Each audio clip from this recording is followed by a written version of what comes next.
I am an executive officer.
welcome to Asahi Kasei Automotive Tech Day 2022. The program will start in just a few minutes. Be back with us at 1:15 Central European Time.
2022.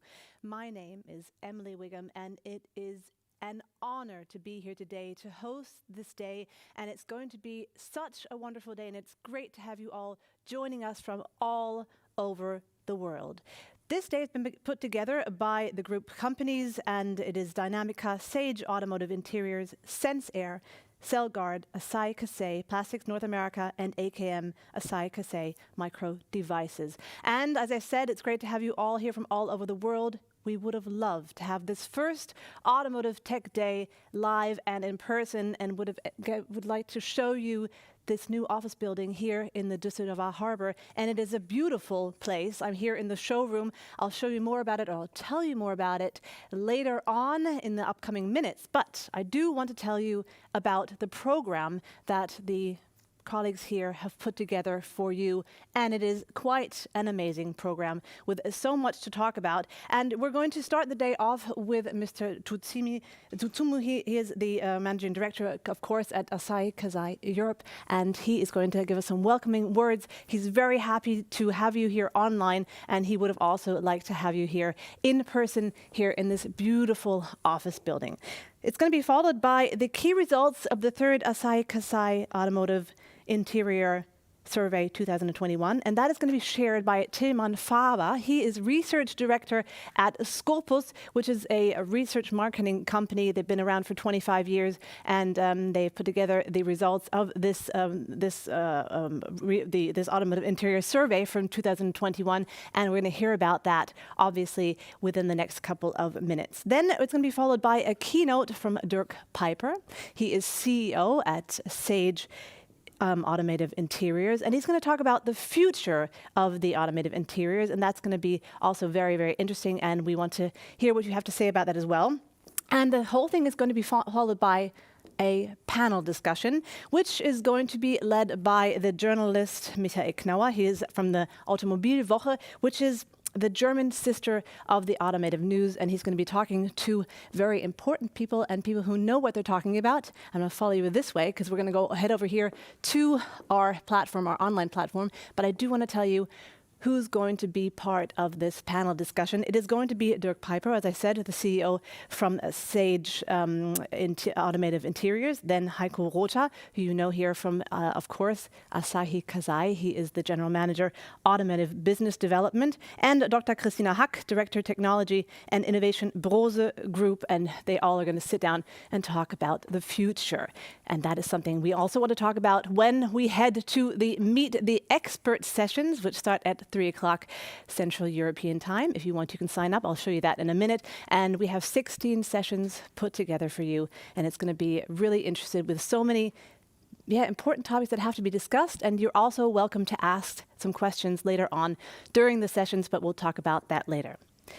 We ask you please not to take any screenshots or any pictures, please. If you have any questions also regarding the sessions, you are really free to contact the presenters, and you can also send an email to tech-day-2022@asahi-kasei.eu. Then we will come back to the presentation room, which I'll show you in a couple seconds as well, after the Meet the Expert sessions, and we will have a look back on the day, and we would like to also hear from you. And we have a thing called the AHA slides, which I will show you also in a second, but I'd like to take you, as I said before, to the platform that is very realistic to what is actually going on in this beautiful building, because it just looks just like the building. As you can see on our platform, you see the harbor and the boat in the middle of the harbor, and then you see the different rooms. We are right now in the presentation room. If you want, you can press on it yourself, and you can see what's going on, that it's me talking to you, and it's great to have you around and watching. As if you want to, for example, chat with someone, you go to the right-hand side of the picture and you can chat with whoever is online, and you can press in on the information button. You can also, from here, go to the AHA slides to then join and answer the questions that I will be asking. We'll get to that in a couple of seconds, but that's where you can find it. When I say it's time to go to the AHA slides, that's where you can go. You could also go to ahaslides.com/automotive on your phone, but that is also something that we'll get into in after a couple of minutes when you get a message, for example, from someone, on the top right-hand side of your screen, you can see a red dot, and then you can see who's written to you. So let us now go to the Meet the Experts place on our platform at 3 o'clock Central European Time. I said we have 16 different sessions going on. For example, solving the problem of 5G communication, or aerodynamics, cabin air control, quality control, or a new era of engineering plastic particles, and so on and so on. Don't worry though. If you say, I want to watch all of them, that's not a problem, because we will be recording these sessions, and you can then watch them later on with the next few weeks. I think they're online for 4 weeks, so there's enough time to see them again and maybe watch them again if you've missed something while you're watching them at the same time. You will be able to ask questions, I said before, or you can send an email to the email address I gave before and ask your questions. Then there'll be answers as soon as possible. You can go down to the timetable and see who is on when. That's on the starting page, or also on all of the links you can press on. You can see what is going on when, and you can sign up there at any time. As you see, it says right now, round 3, interior and comfort and safety, or HMI and connectivity, next generation materials, or battery materials. You just join and you can sign up and you'll be part of it. So let us now go to the exhibition room, because that is also something that is really interesting. We have different areas. We have, for example, interior, comfort, and safety. We have battery materials. We have connectivity and HMI, next generation materials, and Asahi Kasei family. You can press on one of them. Let's pick battery materials, for example, and you can see who is online right now, the staff members. And let's say you have a question regarding the battery materials, then you can actually right away contact one of the people who you can see online, and if they have time at this minute, they will directly answer, or they will see that you tried to get in contact with them and they will answer you at any time.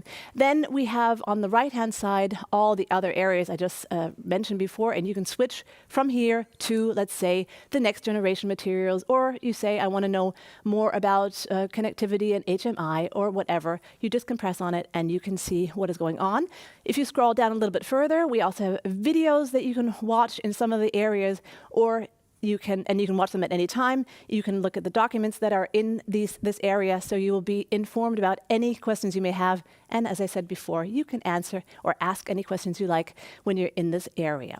Then, let's say we have a break. Let's say you want to talk to somebody in person. You can go to the meeting lounge, and this is a very special and very nice area where you can say, I want to speak to someone. You can see who's in this area or who's online by going on the right-hand side, and then you can type in the name you're looking for, or you can scroll down and you can say, aha, I'd like to speak to someone who is here. And I can see already right now there are a lot of people joining us from all over the world, which is great. And then which is, I think, is a really nice feature. You take your own icon, you pull it into the meeting area, and automatically let's call it a Zoom conference opens, and you can then add people to join you.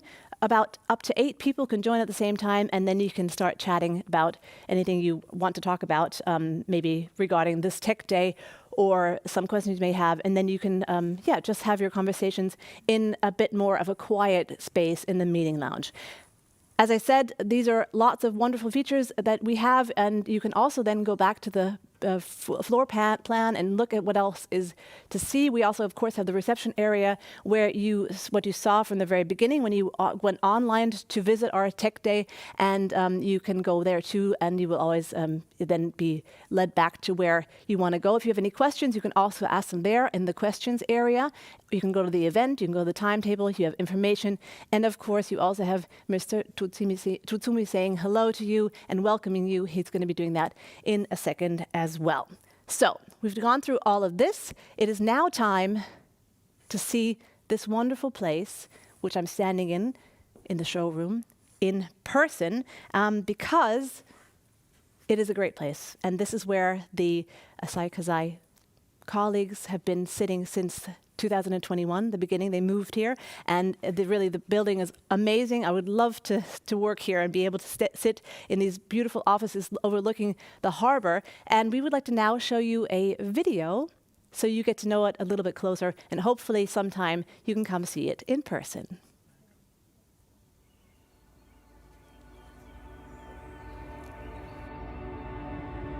Creating for tomorrow. This has been the Asahi Kasei Group's promise to society for the last century.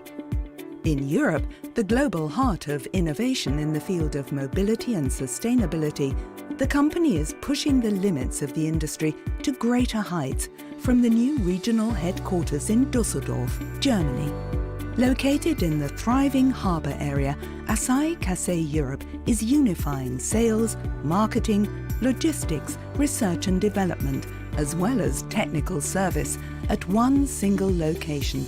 We are living the company's core values by constantly challenging ourselves to create new materials and solutions for the world of tomorrow. Herzlich willkommen bei Asahi Kasei Europe. At our R&D centre, we offer customer support and develop new materials for the European market in the fields of engineering plastics and particle foams and performance coatings. Synthetic rubber for fuel-efficient tyres, industry-leading electronic devices, and materials for the next generation battery. Welcome to Asahi Kasei Europe. This location is the space of cross-divisional communication, a melting pot of ideas. It is also an innovation hub, fostering the communication among our automotive businesses worldwide. Here we make sure to develop the best possible sustainable solution for the ongoing evolution in automotive industry. We do this together with our customers and our partners. The key factors for innovation are cooperation and communication. And most importantly, our employees. Welcome at Asahi Kasei Europe. We are proud of our diversity, not only with respect to our products and the technologies that we offer and develop, but also with respect to our employees. Members from more than 15 countries worldwide are a part of our team. They shape the company culture and the future success of Asahi Kasei Europe.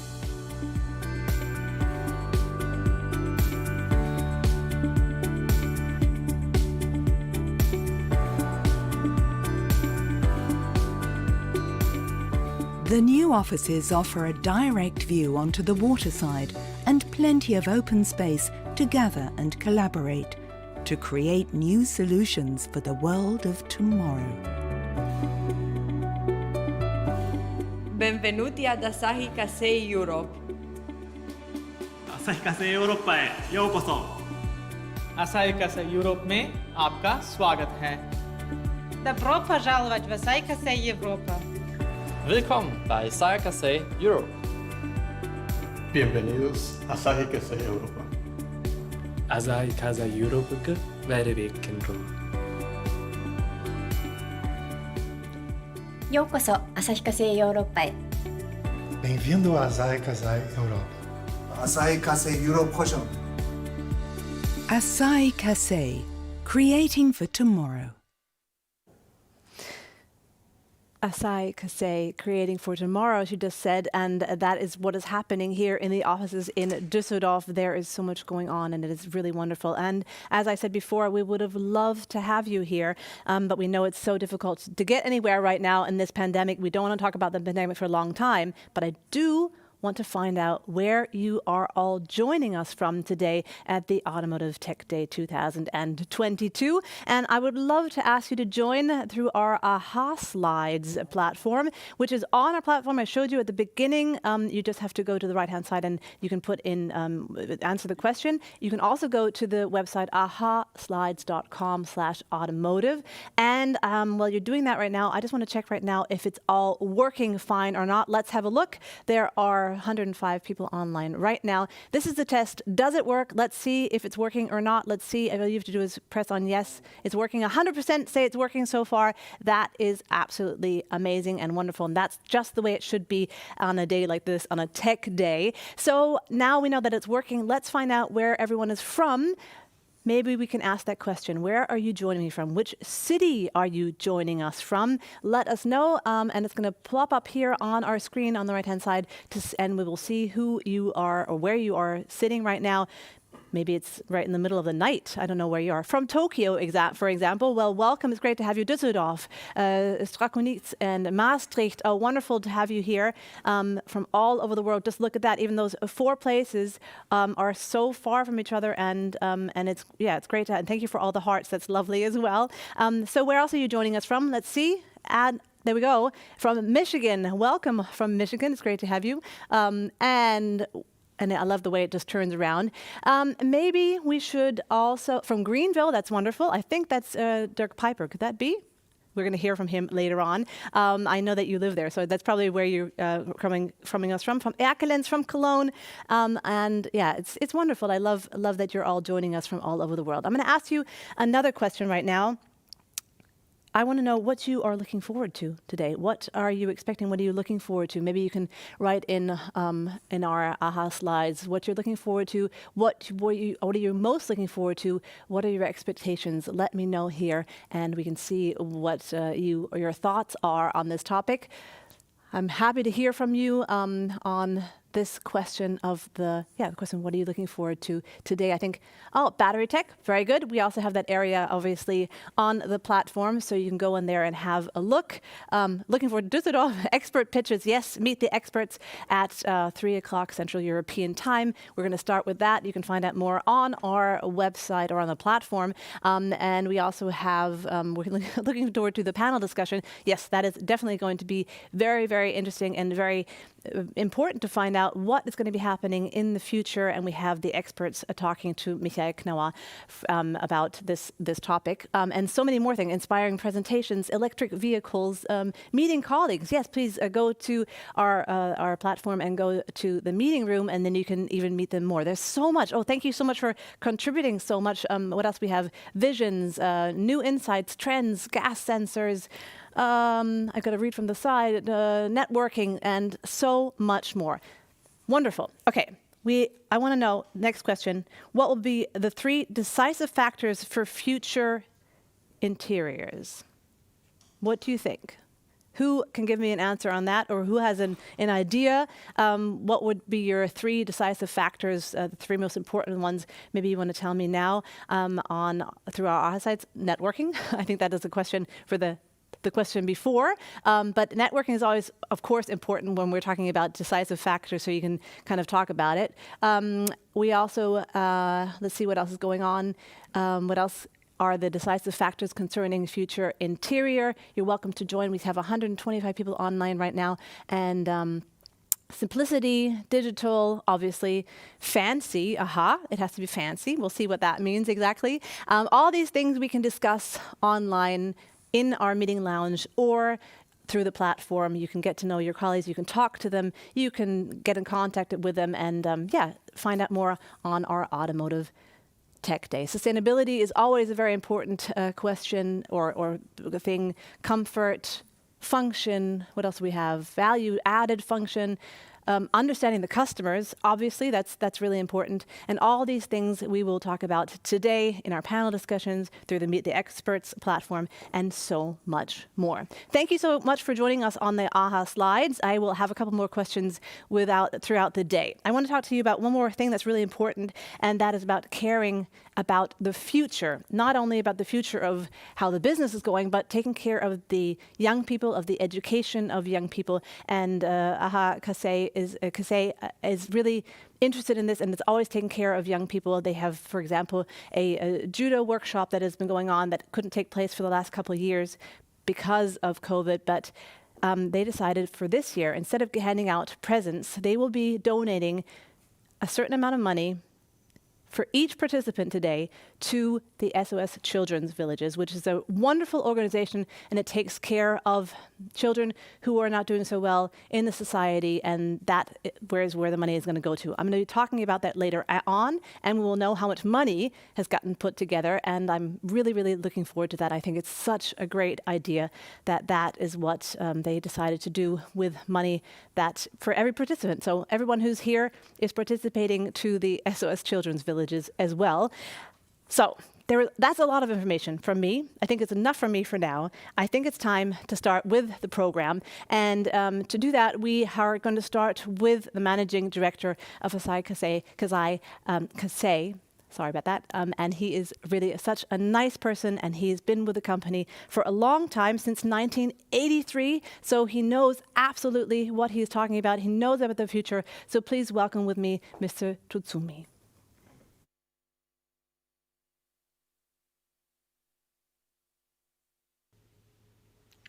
Good afternoon. My name is Hideki Tsutsumi.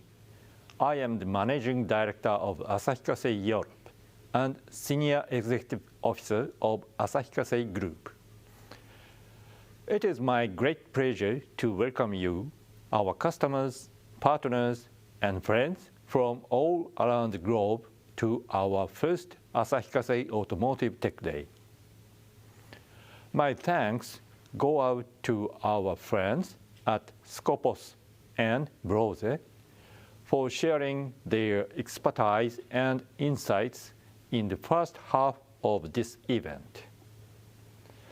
Last but not least, I am very happy to also welcome our Asahi Kasei Group companies who are making this event possible by actively participating and presenting their technologies and solutions. This event is the first of its kind for the Asahi Kasei Group. Here, we introduce our solutions for pretty much every part of the automotive. I am very happy that we can celebrate this occasion in the same year Asahi Kasei is becoming 100 years old. Throughout this century, our mission has been to contribute to the life and living of people around the world. We do this through our three business pillars: materials, homes, and healthcare. Our history has been innovation-driven. One highlight was the innovation of the lithium-ion battery by our colleague, Dr. Akira Yoshino, in 1983. It changed our world. Today, we show you materials and solutions that may change future mobility. From high-performance fibers, engineering plastics, and foams, to sensing solutions, separators, and other materials that are contributing to bring the automotive to the next level. This industry is currently in a period of transformation. It is driven by regulations, but also by changing customer needs. The sustainability and recyclability of materials inside the car is becoming as important as their quality and their price. The path for electric vehicle is set, especially in Europe. Now, we are facing the challenge to work on sustainability throughout the entire value chain, from raw materials and process technology up to feeding all materials back into the loop. I am happy to announce that since November 2021, Asahi Kasei Europe is part of the Catena X network, a cross-industry alliance with the goal of establishing a transparent automotive supply chain. This was an important step for our company. In addition, sustainability, customers, are expecting the car to be a place of comfort and safety, an extension of their home. They expect it to be the place to be. To master all these challenges, we need to change perspectives and think beyond conventional solutions, always keeping in mind the customer's needs and preferences. As a material solution provider, we believe it is essential to stay ahead of trends. To do so, we have been conducting our automotive interior survey together with Scopus for 3 consecutive years now. The latest one is from October 2021, and the key findings will be presented to you later. Being close to the end user is necessary for the industry and helps us to tailor our solutions to upcoming market trends. Another key factor to overcome the challenges is to be at the center of innovation. To be curious, open-minded, and to always communicate internally and externally. Today, we are streaming from Seaview, Asahi Kasei Europe's new office at the harbor area in Düsseldorf, Germany. We are very proud of this new headquarters here in Europe, the leading region in the fields of mobility and sustainability. This location is a key element for our company's global automotive strategy. Here, we connect to our customers and partners. We develop new materials and solutions for the European market. Here, we create new ideas and synergies for the future mobility together with our sister companies. I invite you to visit and connect with us here at the beautiful and inspiring place in Düsseldorf. Thank you very much for your attention and enjoy the following presentation and workshops. Mr. Tsutsumi, thank you so much for those welcoming words on this first Automotive Tech Day 2022. And as you already have mentioned, we are now going to be hearing from Tilman Faber, who is Research Director at Scopus, a research marketing company that have been around for 25 years. So they have a lot of experience, and they've done they're going to show, or he's going to talk about the key results of the third Asahi Kasei Automotive Interior Survey 2021. The results have been in since November, and they're being analyzed, and these are now the key results. We look forward to what you have to say. It's going to be very interesting and very insightful. So this is your stage, Mr. Tilman Faber. Welcome to the Asahi Kasei Tech Day. My name is Tilman Faber.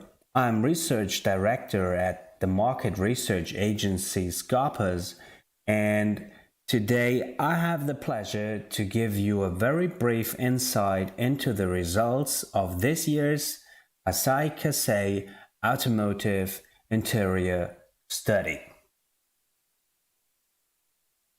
Before we get into the details, let's take a look on what the study is all about.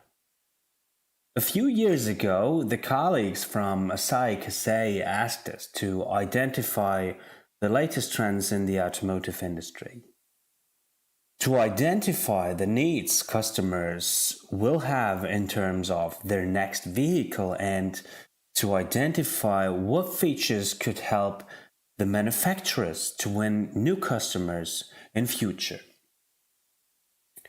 And in order to do so, in order to identify all these different aspects, we initiated this survey, which was conducted for the third time in a row in 2021. The survey was conducted in the automotive industry's most important sales markets and was carried out among 1,000 purchasing decision makers in Germany, the United States, China, and Japan in order to identify their specific needs and preferences regarding their future purchase decision. The future of the automotive industry has often been the subject of controversial discussions in recent years. Those of you who have followed these discussions will probably not have missed headlines like these. Millennials don't care about owning cars, and car makers can't figure out why.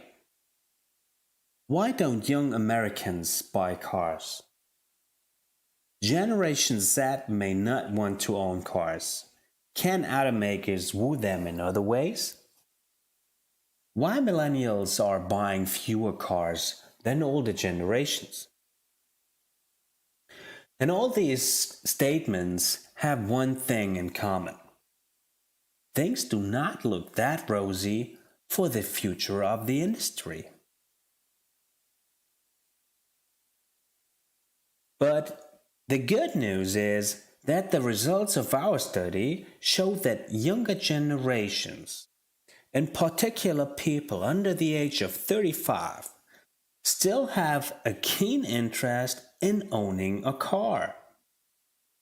In Germany, 1 in 2. In the United States and Japan, 2/3.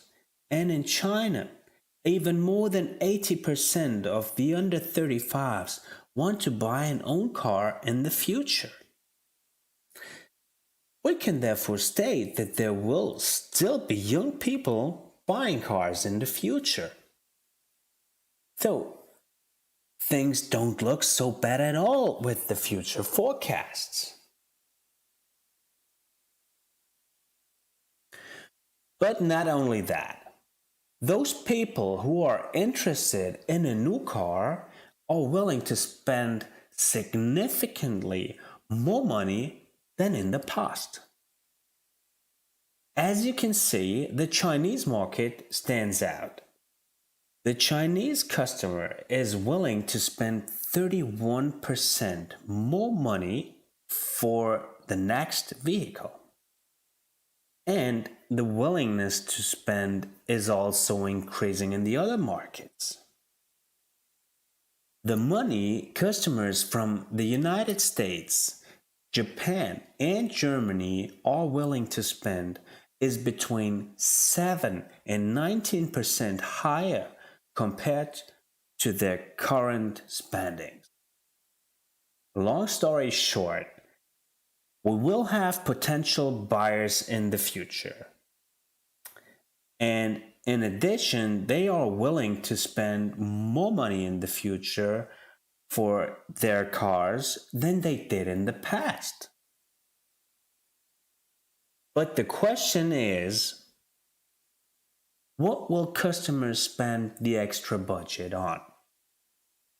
And to answer this question, we looked at those purchasing decision criteria that have gained the most importance compared to the last wave.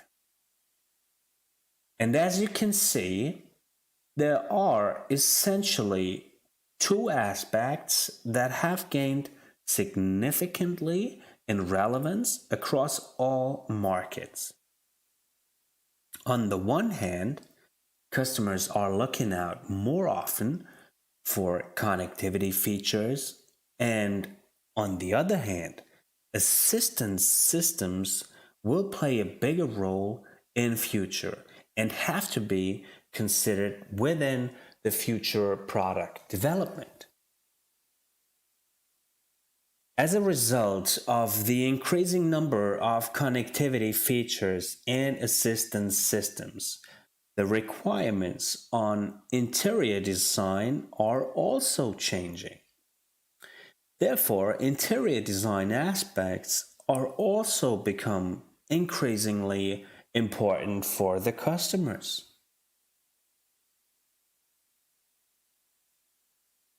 In addition to the relevance of specific vehicle features, we also looked at global trends. Specifically, with the topic of sustainability and the question, what role does the topic of sustainability play for car buyers, and what influence does the topic have on future purchasing decisions? And as you can see, car buyers are already very sensitized to the topic of sustainability, because more than 2/3 say that they will pay particular attention to fuel efficiency when buying their next vehicle. More than 50% will pay more attention to sustainability aspects in general when buying their next vehicle. And 48% of the respondents would even spend more money for a more sustainable vehicle. What leads to the question, how much would they spend extra on a more sustainable vehicle? On average, car buyers would spend $3,000 extra for a more sustainable vehicle. For sure is that a sustainable vehicle is characterized in particular by its drivetrain. But beyond that, respondents would also spend an average of more than $500 on a more sustainable vehicle interior. And to specifically address the topic of e-mobility, an all-electric vehicle is considered by almost 30% of the respondents as their next vehicle.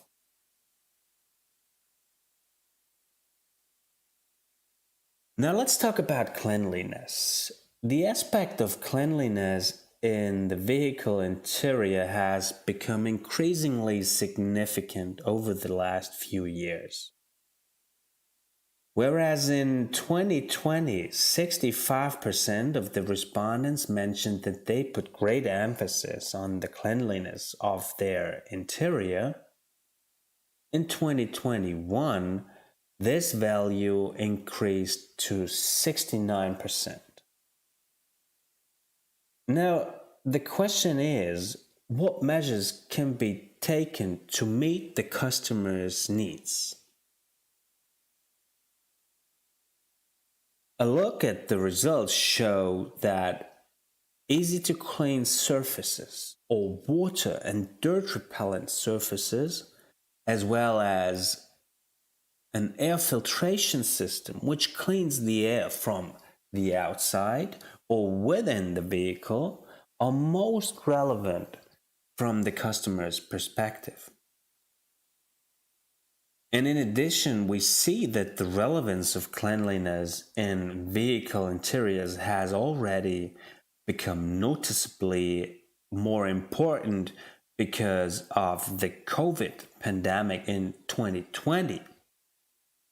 In the meantime, this relevance has slightly decreased because people have become accustomed to the challenges of the pandemic.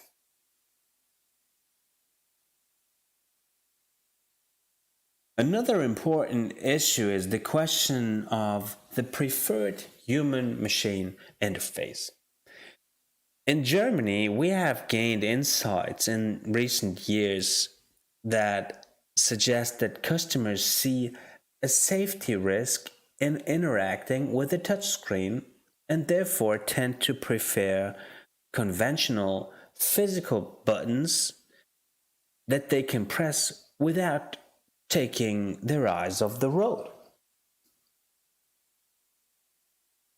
But as you can see, the touchscreen is still by far the most preferred interface from the customer's point of view. And that's across all markets. In addition, we have identified some market-specific preferences.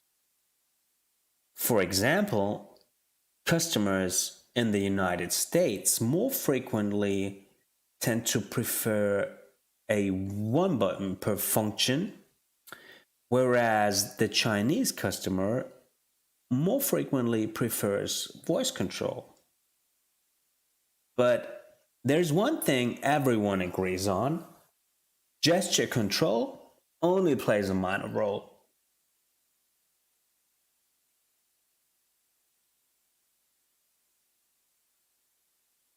What we have learned as well, what gets customers excited at the moment, is to provide them with updates of their vehicle-specific features. Updates over the air.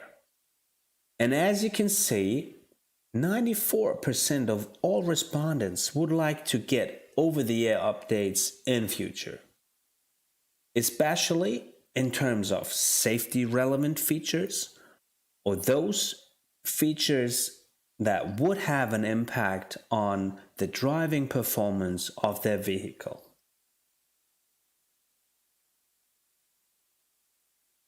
All right, so that's it at this point with the brief insight into the results of the Asahi Kasei Automotive Interior Study. In addition, we have gathered a huge range of additional findings regarding the interest of specific features as well as the customer's willingness to pay for those features, which would go beyond the scope of today's event. Okay, so if you are interested, please feel free to contact the colleagues from Asahi Kasei, who would be very happy to share some further insights, some further findings of this study with you. And I just have to say thanks for your attention, and now I would be happy to answer any questions.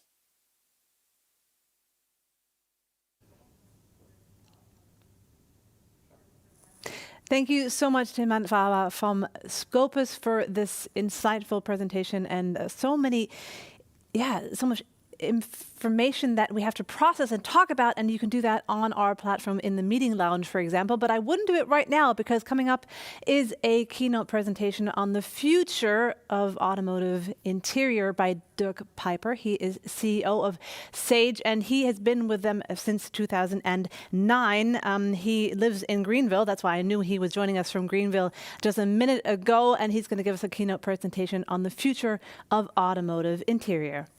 It's your stage, Mr. Dirk Pijper. Good morning. My name is Dirk Pijper. I am an executive officer of Asahi Kasei and the president and CEO of Sage Automotive Interiors, a leading provider of interior solutions to the automotive industry. Sage joined Asahi Kasei in 2018, a partnership that combines Sage's strong customer relationship, design, and engineering with Asahi Kasei's unparalleled research and development team to provide the ultimate solutions for our OEM customers. Our focus is to become the #1 preferred automotive interior supplier in the world of mobility. As we've kept a pulse on the mobility industry, one thing has become clear. The industry is dramatically changing from the way we know it today. A variety of factors will influence future transportation. The first is the expansion of the definition of safety. In the post-COVID world, safety as it relates to interiors has become increasingly important. OEMs are in the midst of redefining how they can provide a healthy, clean, and safe experience in future interiors. This includes both the surfaces we touch and the air we breathe. In response to this need, Asahi Kasei has established the Healthy Car portfolio of products to provide a healthier, safer environment to address both surface protection and in-cabin air protection. We believe our diverse Healthy Car offerings provide a holistic approach that helps OEMs define how they'd like to brand their version of a healthy car to meet the needs of their various consumer and vehicle segments. Sustainability is another influential trend which is shaping mobility interiors.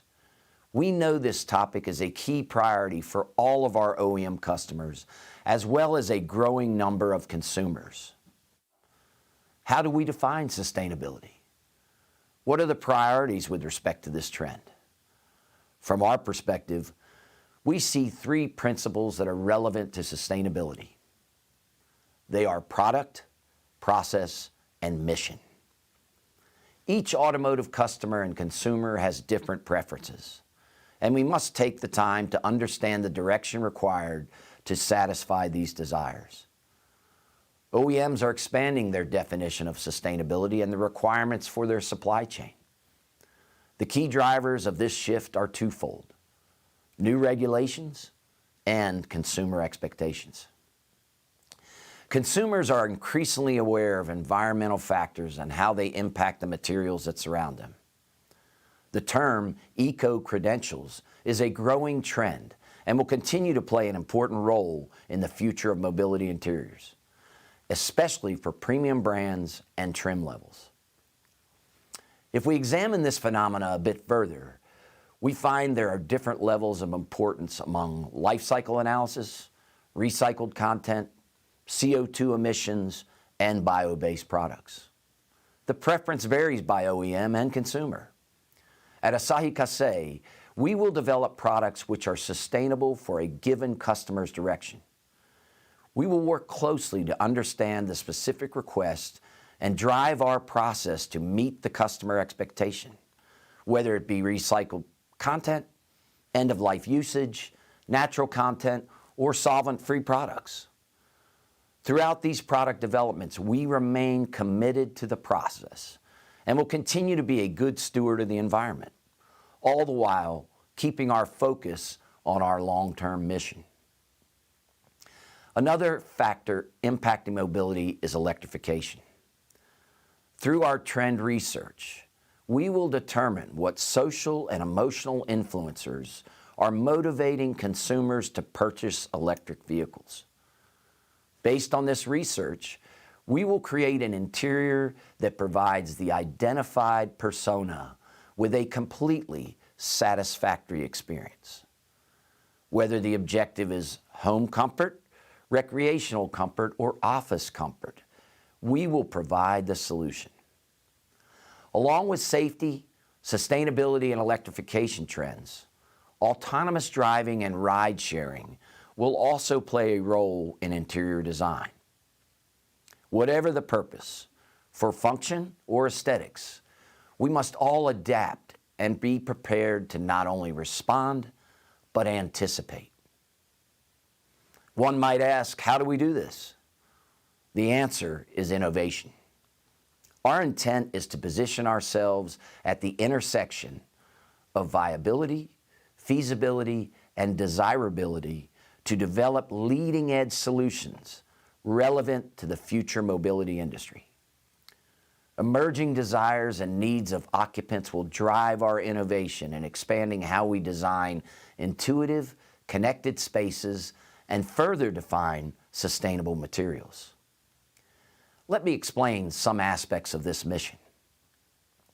Our team has been focused on the following trends, which we see taking place over the next 10 years. First, personal bubble. This trend describes those individuals who enjoy quiet, personal space and micro breaks which yield a healthy lifestyle, both mentally and physically. This personal bubble environment provides a distraction-free, private and healthy space to truly relax and recharge. Sustainable materials can also play a role in providing a comfortable space for occupants, creating a sense of overall well-being.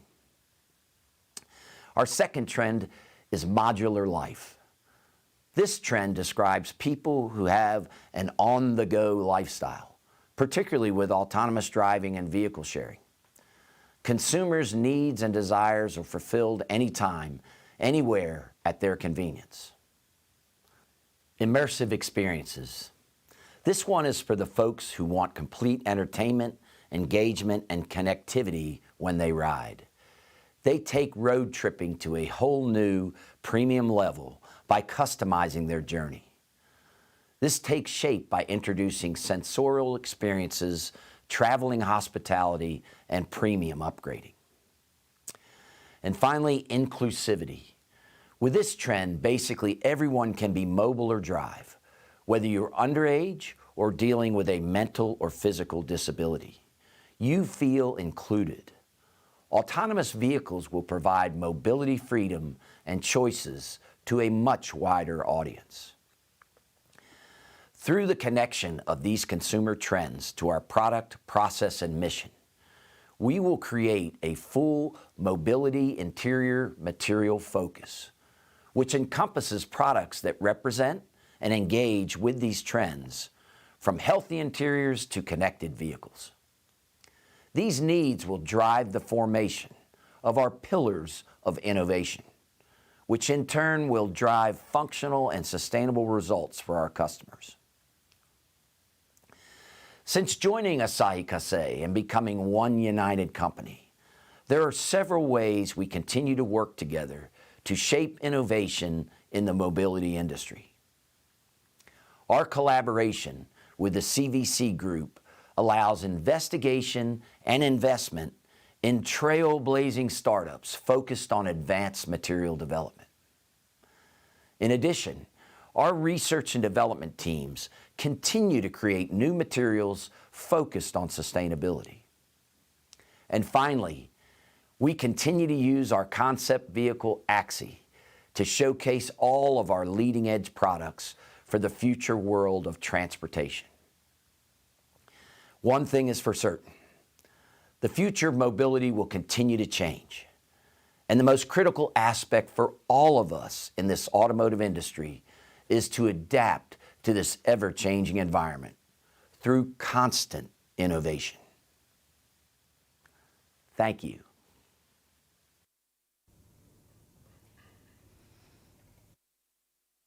Thank you, Dirk Piper. And you were talking about change. One thing is our unchanging mission for 1 century, contributing to life and living of people around the world.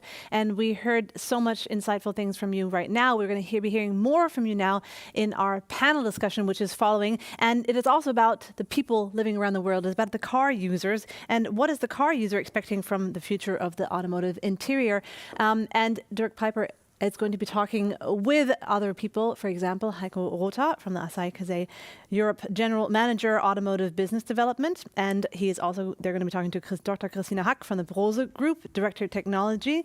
And they're going to be asking questions, or they're going to be asked questions by Michael Knauer. He is a journalist from the Automobilwoche, which is like the automotive news, the German version of the automotive news. They're going to be talking about this very important topic, and it's really interesting. So stay tuned and have a look at our panel discussion.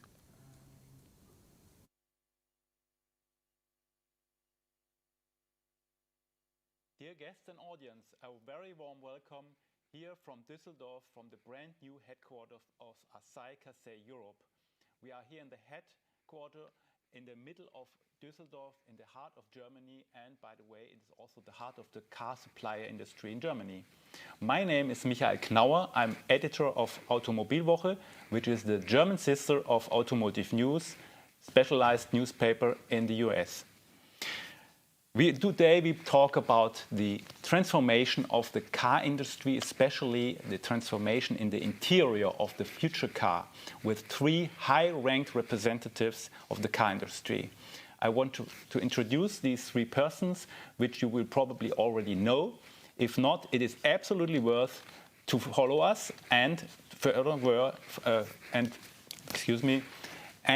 to follow up later on the web pages of these companies.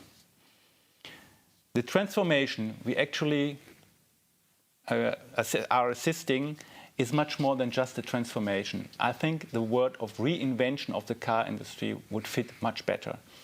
We have at first representative Dr. Christina Haag. She is leading the Technology and Innovation Department at Brose Fahrzeugteile in Bavaria. She is an expert in material sciences and has a PhD in semiconductor technology. Then, far away from here, from Düsseldorf, right away above the Atlantic, I say hello, Mr. Dirk Piper. He is president and CEO of Sage Automotive Interiors. And Sage Automotive Interior is a portfolio company of Asahi Kasei, and is a well-known global supplier of A-surfaces in the car interior. They started as a textile expert for the automotive industry, but meanwhile the portfolio is much larger than that. And I talked with Mr. Heiko Rother. He is General Manager Automotive at the Asahi Kasei Europe company here in Düsseldorf. So we come together in your headquarters, Mr. Rother, with a beautiful view over the new port city. Mr. Rother, studied mechanical engineering and is an expert for car electronics. Our subject today, Mr. Rother, Heiko, Asahi Kasei published this year a very interesting new study called Automotive Interior Survey, which is plenty of interesting developments and shows the industry where the market will go. My first question that's addressed to you. One big point in that survey is that customers want more cleanliness in the car. That is a general feeling among every market. In China, it's very well expressed, but also in Europe and in the Americas. What does cleanliness really mean in your mind? We have seen more and more car sharing offers. Probably this would mean that cleanliness is even more important in future mobility services. What is your expectation? Okay, thank you very much for the question. So first of all, we think that cleanliness is something very new. So we are all under the impression of the pandemic. We started with our surveys in 2019 already. And we found end of 2019 that cleanliness is a very highly ranked feature. People would like to see much more inside their cars. At this point in time, of course, it was, and there are different understandings of cleanliness. The one is you have a spot from your coffee on the seat, or you have some dirt lying around on the ground. But with the pandemic, people are more transforming that into a kind of invisible enemies that are somehow becoming a problem for me. We see right now, and that's as well confirmed in the latest survey, people want to get more protected about viruses, germs, things they do not see on areas they touch, specifically in the IP, the steering wheel, but as well in the seat. On the other hand, they want to get fresh air, clean air, totally free of any virus and any potential infections they may get out of that. So these are things we are addressing. We have, Dirk may refer to that more in detail. We have special technologies that are keeping the surface cleaner, free of antimicrobials. We are as well working on UVC LED technology. Over 20 decades, we have technology to purify water. We are now transforming that into purifying air and surfaces via specific technology, proven, robust. So we are trying to tackle these things from different sides. But it's interesting. Everybody says cleanliness is maybe just a hype. It wasn't a hype before. It was already there for a long time. And the new normal will be everywhere. We are wearing masks. Yeah? Christina and I, we just talked about that. We are wearing masks like it's normal. And we will have as well these wish for clean air inside the car, inside our habitation in the future as well. Does the recent studies give us a hint if the customers are really able to spend more money on cleanliness in the car? Interesting point. We look for that. It's the customers are normally slower in doing so. Funny, especially in China, the average salary is not so high as here, but there people are spending much more on features, much more on cars, as well much more on cleanliness. Germans, Europeans are a little bit slower in that, but there is a certain tendency to invest more in the future.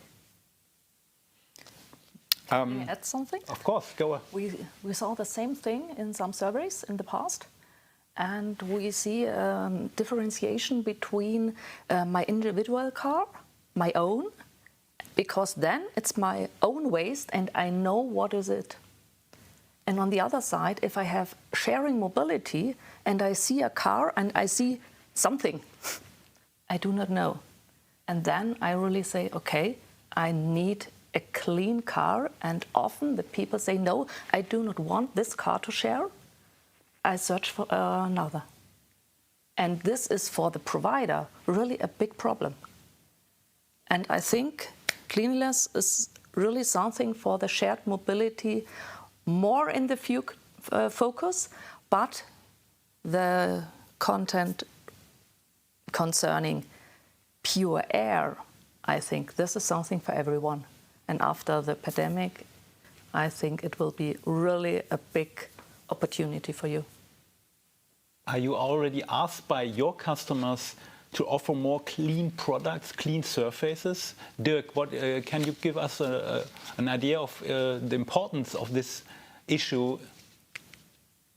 Yes, certainly, and thank you, Michael. And you know, I think with our experience at Sage, in the past, you know, we definitely had a desire by the consumer, particularly in North America, I would say in the early 2000 era, to improve the cleanliness, not only in the surface technologies, but also odors in the vehicle.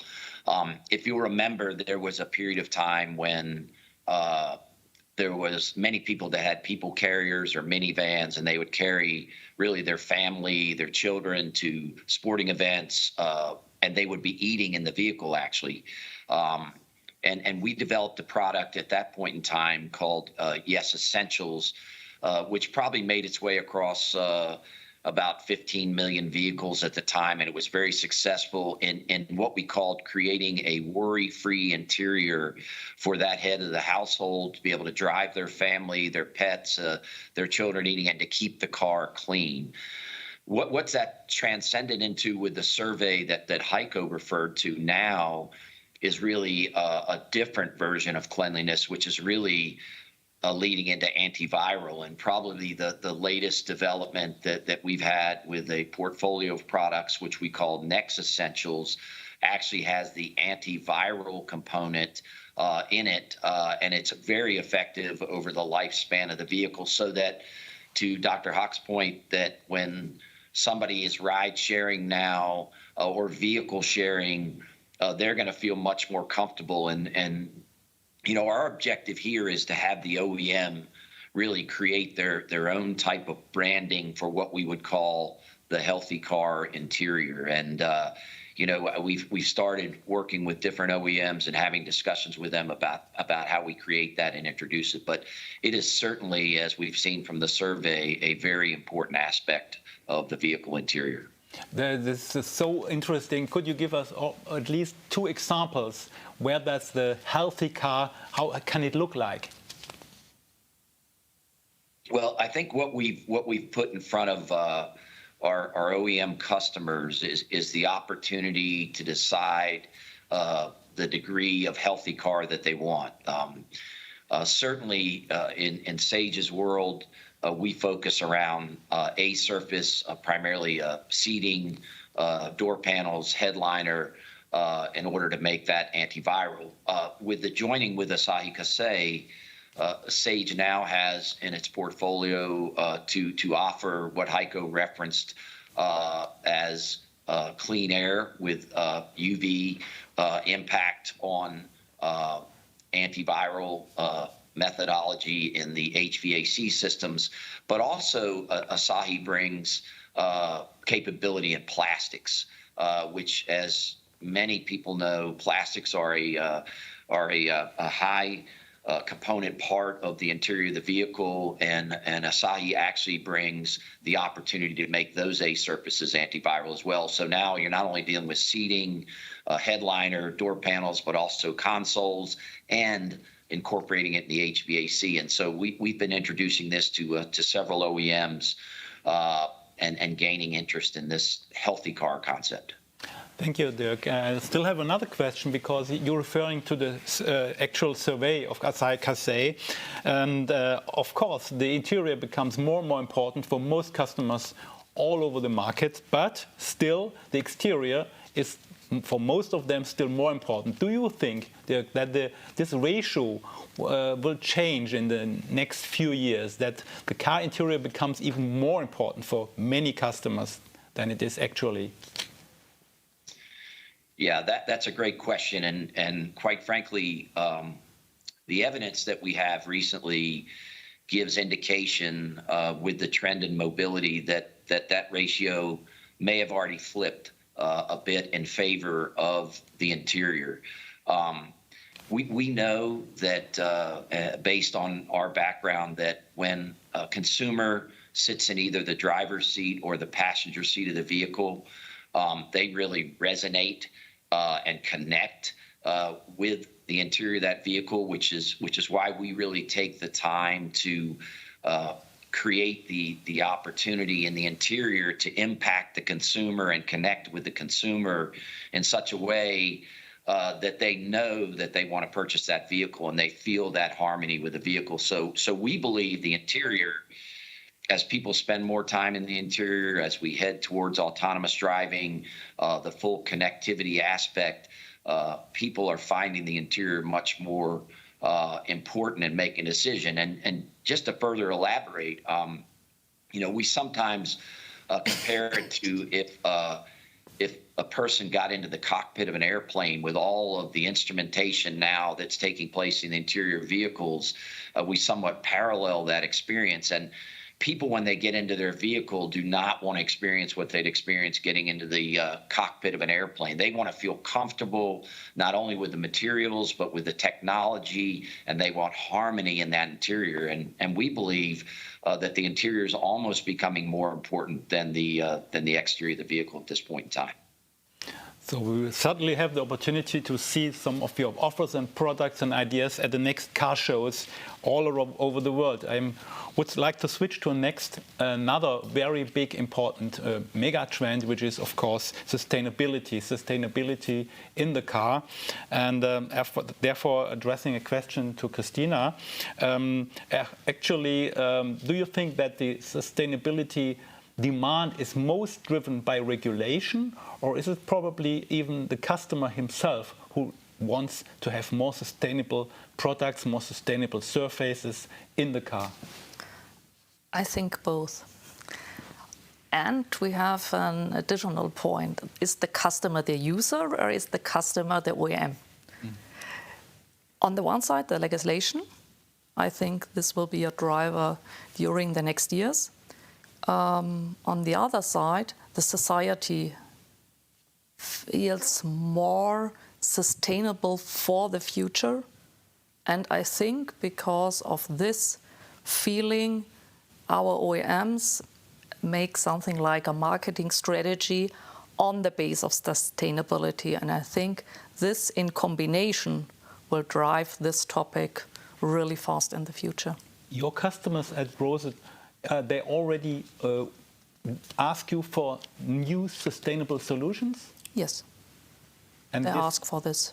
On the one side, on the material side, recycled materials or bio-based materials, and on the other side, design for recycling is an additional trend too.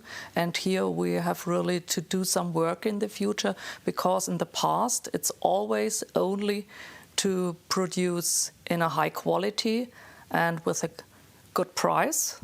And the question is, what will be really the topic in the future for which our customers will pay? Is sustainability something which is worth to pay in addition? Because today the materials are not on the same level of the price. So the whole life cycle of products will be considered and appreciated. Yes, life cycle assessments are always the base, and life cycle assessments are asked by the customers.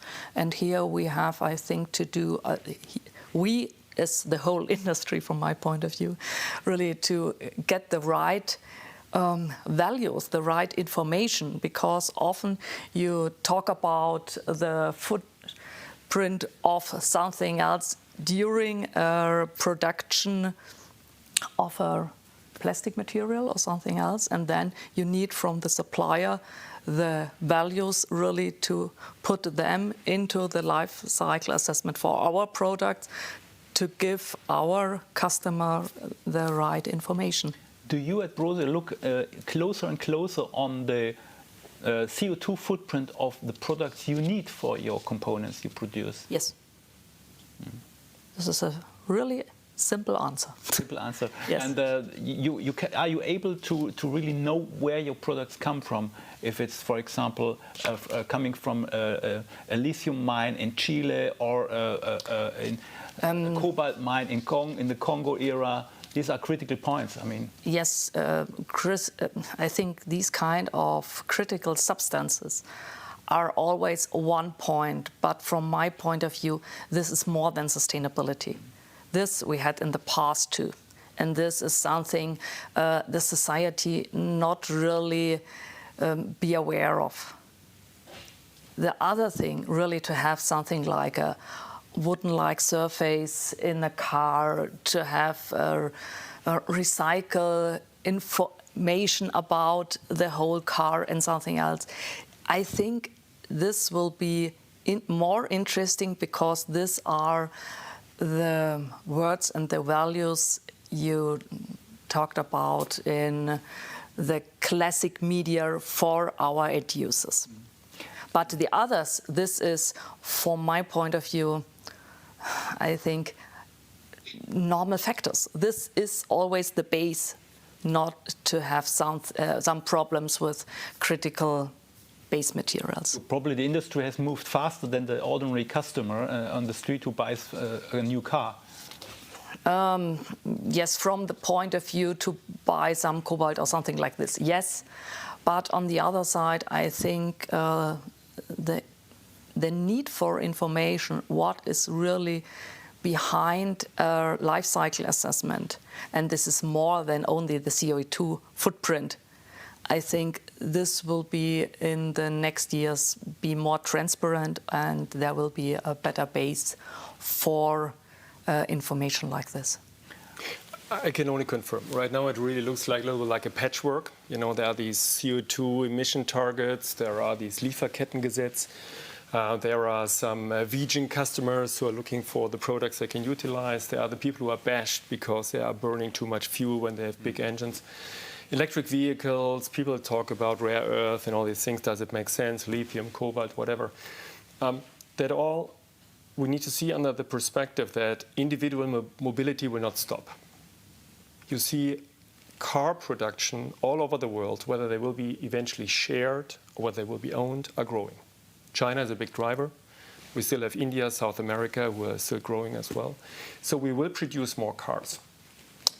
With the initiative, I think it's all important that we bring this together and actually to show people that there is no difference between mobility and being sustainable. And there is the pragmatic approach, you mentioned. So we need to have a more holistic viewpoint on carbon footprint. So how can I be carbon neutral, with reuse, designed to circular, less, doing more, same features, but in the background, my systems are done in a more simple way. We from Asahi Kasei, for example, doing something like that via foams and some technologies where you don't need coding. For example, you do everything out of one. On the other end, you have this emotional thing, and that helps you a little bit. People who are older, normally they know a brand and they will buy the brand until the end of their life. They always go back to a certain dealership and say, hey, here I am again. 5 years ago, I want to have the next one. These are normally not the customers you want to persuade. The big market is normally there where you can really change perceptions, where you can enter into a new generation. And the younger generations, they are Friday for Futures, they are out. And they want to see different things. And I think the thing that's happening right now, what we see, we deliver things, we let the car evolve, but let it become greener in the background. Some things are just in the background. Some of them are very obvious, like highly recycled fabrics, for example, we do for our cars. And they can look premium. You need to feel happy to drive a car and don't feel to excuse that you are driving maybe 100 kilometers per hour and not going by a train. And that, I think the solutions will come. You mentioned car users are sometimes behind. Yes, that's true. We from automotive industry sometimes think we need to do everything at once. Sometimes we are overtaking them, but I think right now the momentum and the younger generations are faster in their adaptation. That will help us a lot. And you will see a lot of changes already within the next 10 years. Heiko, you mentioned the young people movement, Fridays for Future. There are lots of others, but all these things shows that sustainability is, meanwhile, much more than a marketing tool to tell people that something is more or less green. Do you think that, especially here in Europe, where we are, without sustainable cars, sustainable interiors, the acceptance of the individual car will shrink? Yeah, absolutely. You really need to see that. And Germany is much different than China, for example. In China, people are willing to pay for a sustainable car. We need to understand as well, sustainability is still in the world perceived as something linked to fuel efficiency. The thinking about sustainable materials, recycled materials inside the car is just starting, and it will boost. And of course, it doesn't make sense to have one sustainable car and one old-fashioned car. So the platforms will eventually come together, and they need to be sustainable. Otherwise, you cannot ensure the volumes you have done in the past. Dirk, how is the discussion actually in the United States about sustainability? Is it as large, the view on this mega trend, as we just quickly described here in Europe, or is it a little bit different? You know, I would say this, and I appreciate the opportunity to comment. You know, as we look at sustainability, and of course our name Sage is synonymous with sustainability. It's one of our strongest mission statements. I would say unequivocally, every customer we have, whether it be in North America or in Europe or in China, is very focused around sustainability. The real question that comes into play is there are many definitions of the word sustainability. People have different interpretations. People have different beliefs as to what sustainable means. And some of that was mentioned by Christina and Heiko relative to, you know, life cycle analysis, carbon footprint. There's a strong movement about vegan, about bioproducts, about percent recycled. So the point that I'm making is by region and by customer, the definition of sustainability is quite different. And we've actually taken the opportunity to develop a sustainable survey and have our different customers rate and rank the importance of all these elements of sustainability. And what we find is there's quite a difference across a number of our customer base and even within the customer base. Some people may think life cycle analysis is much more important. Some people want to be more towards bio-based products. Some people want more recyclability. So what we're working towards with our customers is to really define what sustainable means in their mind, how they want to brand sustainability, and how we can meet the needs of their consumer and them as a customer to create that sustainable image. So if a particular OEM wants to focus around carbon footprint, we want to be able to provide the information and the products that are going to allow them to market in that way. But it's such a popular subject right now. There's definitely the movement taking place for all of us in this industry. But I think we need to continue to further define sustainability and to make certain we understand it, that we're satisfying the consumer through our customer. So what we can see, we are just amid the discussion what sustainability can mean, should mean, and this is certainly a big chance for any interior supplier to offer new ideas, fresh products, and better solutions for sustainable interiors. You mentioned also one very special part of the interior, that's the vegan products. Is it just a fashion right now, do you think, or is it probably a trend which will become a certain importance for years, for the next years?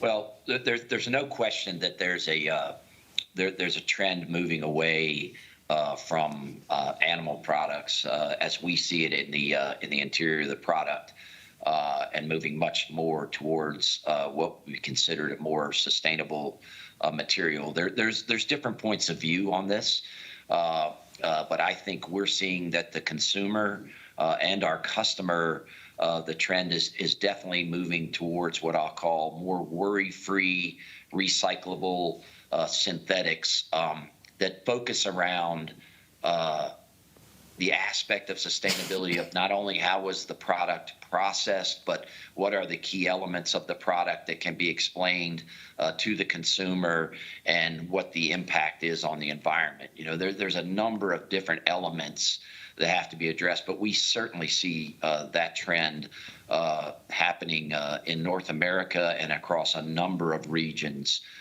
in the world where it's moving into more vegan structure. Christina, isn't there a kind of contradiction between, on the one side, customers and demand, for example, vegan products, but on the other side, the regulation, and some customers also, they are searching for easy dismantling products, for easy reusing products, and cannot this be a contradiction? For example, leather you can easily reuse, but a hybrid component, mixed structure, you are a material specialist, is quite much problematic to reuse, no? That's right. There is a contradiction between all the integrated solutions from the past, and the question is always which processes will be the best one in the future to assembly. Do we really try to go a little bit to the roots back? From my point of view, I think we are at the beginning of this change.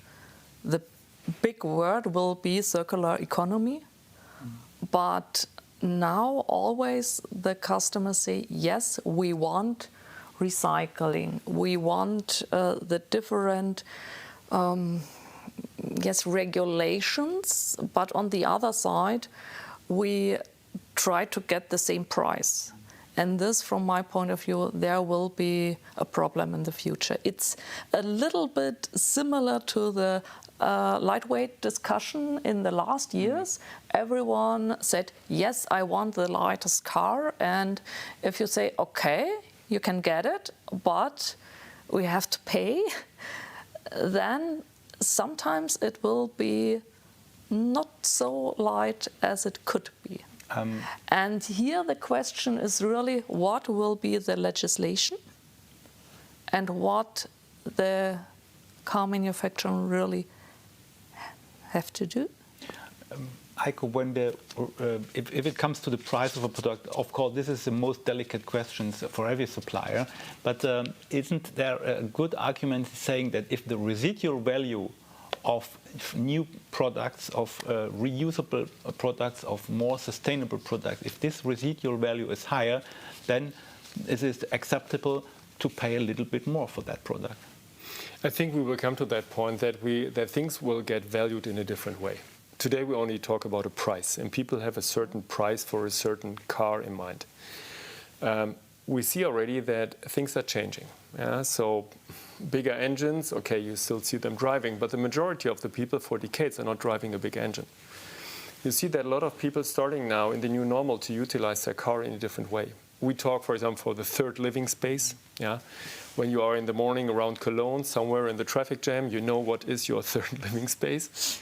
Connectivity in our survey, most of the people around the world say, I want to have more connectivity, more integration, more somehow automated functionalities inside my car. For example, ideally, your indicator is going automatically while you're watching there, your automatic steering, whatever. But as well, things that, which is normal to us, it's raining, the wiper is going, super. You need to do that in the past yourself. It's getting dark, headlights on, automatic. More of that we will see, and people will feel more convenient, and they will see actually the car not as basically their brake point. They are forced to brake while they want to go from A to B. They rather will see it as a kind of part of their daily life, to sit inside their car and do something they cannot do anywhere else. They can relax, they can read, they can work a little bit, they can talk to their friends, where they can just entertain themselves. And then actually the thing of price will change as well. It's always, we talked today about use cases, about value add as well. So when your use case is only, I want to go from A to B, fast and cheap, you will find a solution, that's the existing car.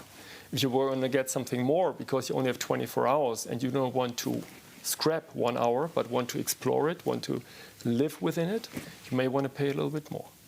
Dirk, the survey of Asahi Kasei recently published, he gives us some hints about this. It appears that the Chinese customers are the most demanding in these regards. Is this also your impression when you talk with your customers? The Chinese market is probably the market who pushes most and in this way? Yeah. I would say there's no question there's some unique attributes to the China market. We find that China is a more brand-focused society, also probably a bit more technical savvy. They also have other, tendencies towards VOC reduction.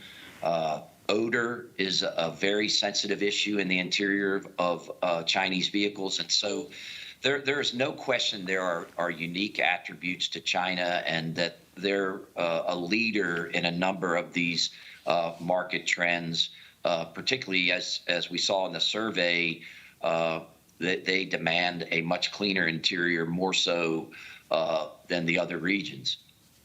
With that said, part of the question becomes, well, is China going to lead the rest of the world in trends in the interior? And certainly in some aspects they will.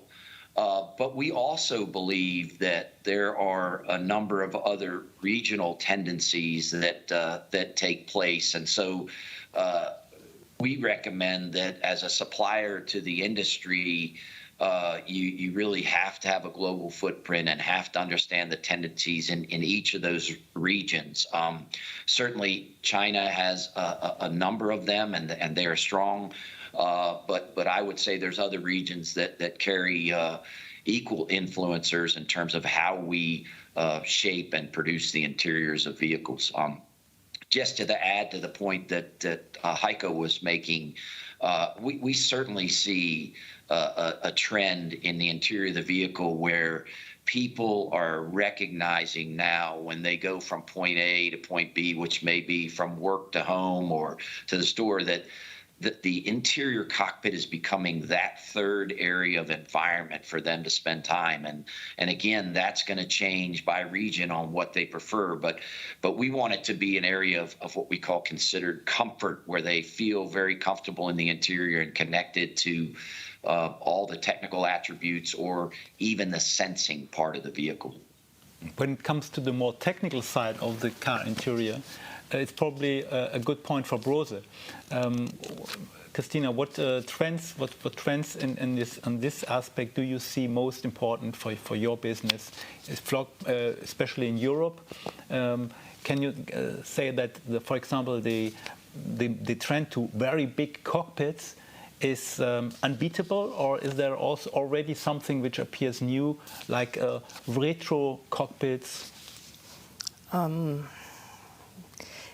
it's not really my home turf, but from my point of view, the design is really something that for our European market, it's more a clean design, very, yes, very clear, and they called it before the cockpit of an airplane. I think this is not what the customer really wants. The user wants something which he has the opportunity to understand and really have the feeling that he know what he do and where he find what. And I think this is one point, if the people are a little bit older, always, yes, go to the same dealer, you said it, like 5 years before, and really use the same brand and the same car in the future, because the HMI will be on the base the same. Someone who drove a Daimler in the past and have these one stick always like it or hate it. I only know these kind of people, loving or hating. The other thing is, if we really talk about switches, from my point of view, I like Shytech. Really, often switches on demand, control elements on demand if I need it, and then we are different user scenarios. I do not need everything during the drive itself. I like something if I park, if I have the need to load or my car or something like this. On the other side, we only need to think about these control elements a little bit, yes, new. I will say new. Because if you look to these old control elements, there are some reasons for them. If you drove, you can have a blind operation. You feel what you do and where is it, compared to something like a touch screen where I have to look at. The second thing is you have the opportunity really to have a very fast movement if you want to reduce the volume of radio. You have only the turn and it's only a little bit, but on the other side it can be very fast but precise at the same time. And this is really a special thing of these kind of control elements. And in the end, I have a discussion with someone some months ago, and we discussed about haptics. We all feel surfaces, we all feel movements, and it could be that these old kind of control elements will be the new luxury in the future, because the feeling to do something can be the contradiction to these touch screen digital design today in the car. And if you will go these step back a little bit, feeling is one of the essential senses of every human. And this is can be a pure luxury in the future. It's good, very good that you remember this aspect, and we see several car makers already who have, for example, Volvo or BMW has reintroduced big knobs and physical haptics to make that differentiation.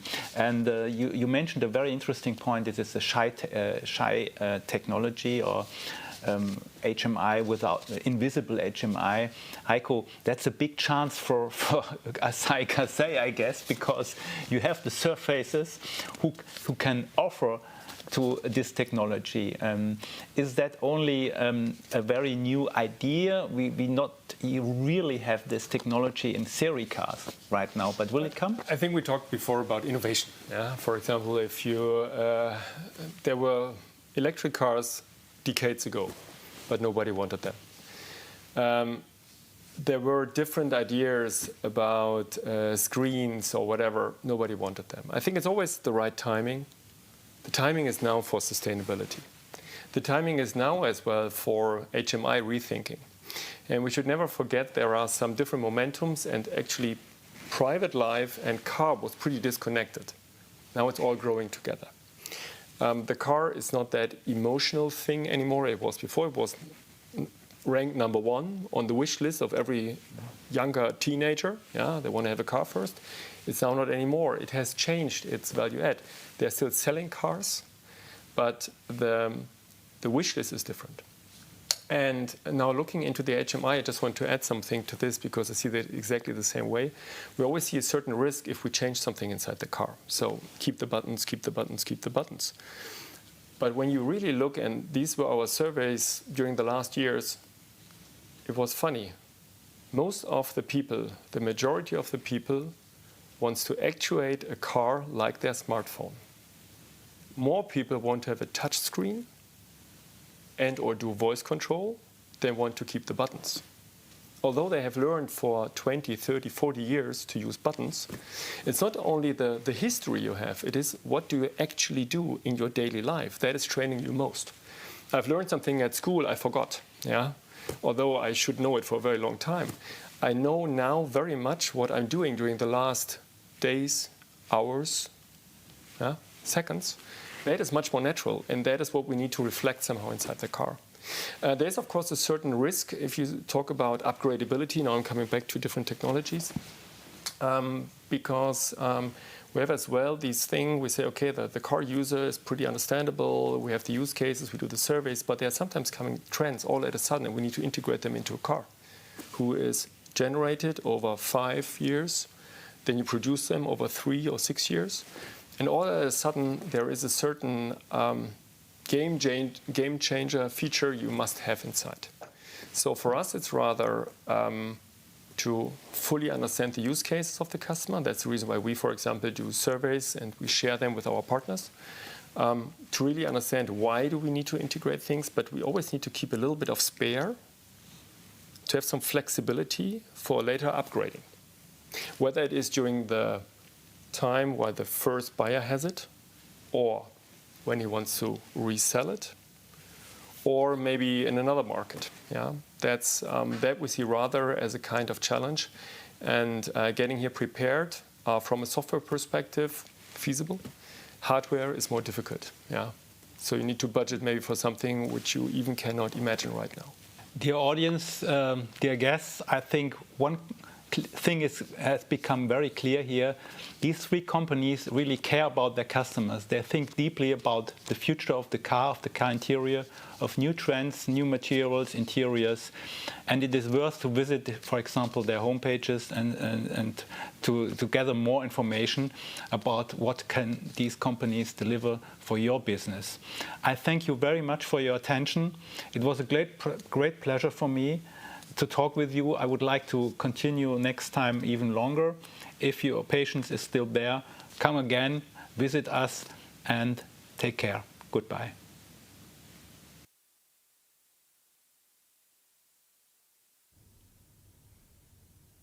Thank you, Michael Knauer, for leading that panel discussion, and thank you to Dirk Piper, to Heiko Rother, and to Dr. Christina Hack for being part of the panel discussion and for so many really important things that you talked about. And we're going to go into more depth in the Meet the Expert sessions, which start in around about 5 minutes at 3 o'clock Central European Time. And make sure you join us. We'd love to see you there. You can choose which one you'd like to join, and they're going to be recorded too. So if you want to join more, then it's not a problem. You can watch them within the next 4 weeks. Now it's time to take a short break, breathe deeply, or use our meeting lounge or use the other parts on the platform and enjoy yourself. We'll see you at 3 o'clock Central European Time.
expert sessions are taking place right now. If you want to join, it is not a problem at all. All you have to do is go to the Meet the Experts Tech Talks on this platform, and then you can join whichever one you want. If you want to see all of them, also, it's not a problem. We have them recorded, and you can watch them within the next month. Make sure to join us again for our closing words here on the platform.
The Meet the Experts sessions are taking place right now. If you want to join, it is not a problem at all. All you have to do is go to the Meet the Experts Tech Talks on this platform, and then you can join whichever one you want. If you want to see all of them, also, it's not a problem. We have them recorded, and you can watch them within the next month. Make sure to join us again for our closing words here on the platform.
The Meet the Experts sessions are taking place right now. If you want to join, it is not a problem at all. All you have to do is go to the Meet the Experts Tech Talks on this platform, and then you can join whichever one you want. If you want to see all of them, also, it's not a problem. We have them recorded, and you can watch them within the next month. Make sure to join us again for our closing words here on the platform.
The Meet the Experts sessions are taking place right now. If you want to join, it is not a problem at all. All you have to do is go to the Meet the Experts Tech Talks on this platform, and then you can join whichever one you want. If you want to see all of them, also, it's not a problem. We have them recorded, and you can watch them within the next month. Make sure to join us again for our closing words here on the platform.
The Meet the Experts sessions are taking place right now. If you want to join, it is not a problem at all. All you have to do is go to the Meet the Experts Tech Talks on this platform, and then you can join whichever one you want. If you want to see all of them, also, it's not a problem. We have them recorded, and you can watch them within the next month. Make sure to join us again for our closing words here on the platform.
The Meet the Experts sessions are taking place right now. If you want to join, it is not a problem at all. All you have to do is go to the Meet the Experts Tech Talks on this platform, and then you can join whichever one you want. If you want to see all of them, also, it's not a problem. We have them recorded, and you can watch them within the next month. Make sure to join us again for our closing words here on the platform.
So that wraps up the Meet the Expert sessions here on our platform. And before we end the day, I would love to know from you what you thought was the most interesting thing about this tech day. And you can join us on the AHA slides. If you haven't yet joined, go to ahaslides.com/automotive, and or on the platform here, you can go through our presentation room and say what you thought was the most interesting thing about the day. It's so great to have you all still here with us, joining from all over the world. And yeah, we'd like to know, what would you say? What is the most interesting part of today? You just enter a word and then you press, or lots of words, and press on submit. And let's check out what is being said at this moment.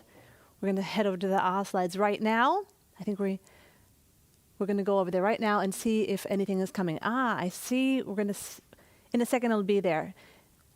I would say we are going to see it in a second. Detailed expert sessions, and yes, it really was very detailed, and a wonderful, great presentations by the keynote speakers and during the panel discussions. Insights of the survey, that was of course also very, very interesting and very necessary that we know what is the key results are. The tech talks, battery sessions, and so much more. Oh, thank you so much for joining us this way and letting us know what you thought is good. And I love all the hearts and the likes on the questions. That's so nice to have you all with us in the AHA slides and also online here on our platform. Let's ask another question, something that is really important to us here, to find out what should be happening at the next Tech Talks. This was the very first Automotive Tech Talks 2022, and hopefully there'll be another one. So we want to know, what would you like to see in the next Tech Day HMI? We have that as a button on the platform. You can go have a look, and you can ask some questions if you like. But we'll also take that into consideration for the next Tech Day. Anything else? Or are you just all really happy with everything that was offered today? Or do you have any other things you'd like to hear about or talk about for the next Tech Day? We'll leave it open to you. If you have anything, you can always write us an email, and we will think about it for the next Tech Day. It was great having you all here, and I really, really am happy to end this day with the man who has invited us here, Mr. Tutsumi. It's wonderful to have you here. Actually, it's wonderful to have that we could be here. Mm-hmm. And I'd like to know from you how the first Automotive Tech Day was for you. I am very happy with this Tech Day, and the all attendees around the globe.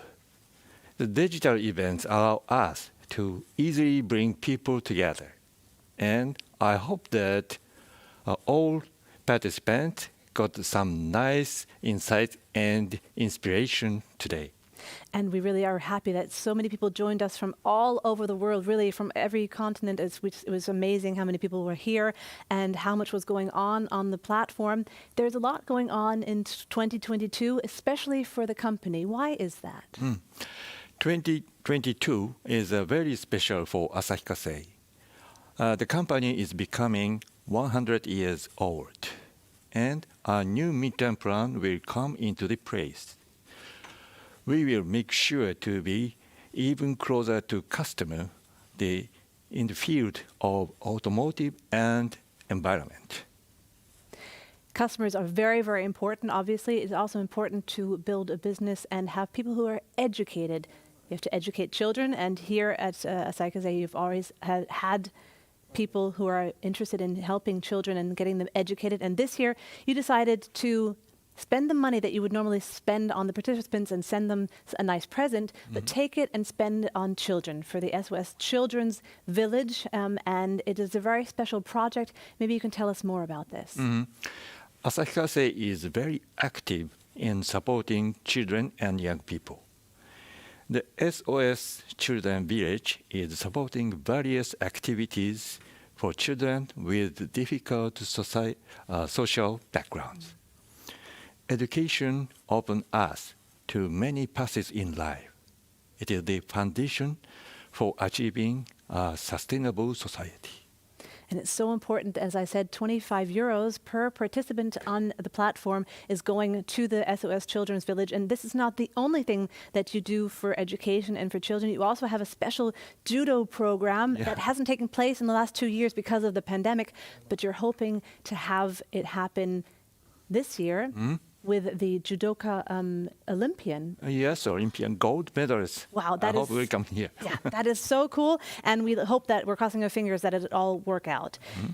As I said before, for me, it's been a great honor to be able to be here today and host. It's been a great honor listening to the experts. Thank you so much to the panel discussions. Thank you, everyone in the background working on this Automated Tech Day. It's been a lot of work, I think, and I think it was really worth it because it's been such a great day. And I'm going to leave you with the last words of the day because, yes, you're the man in charge. So thank you so much. And these are the last words from you.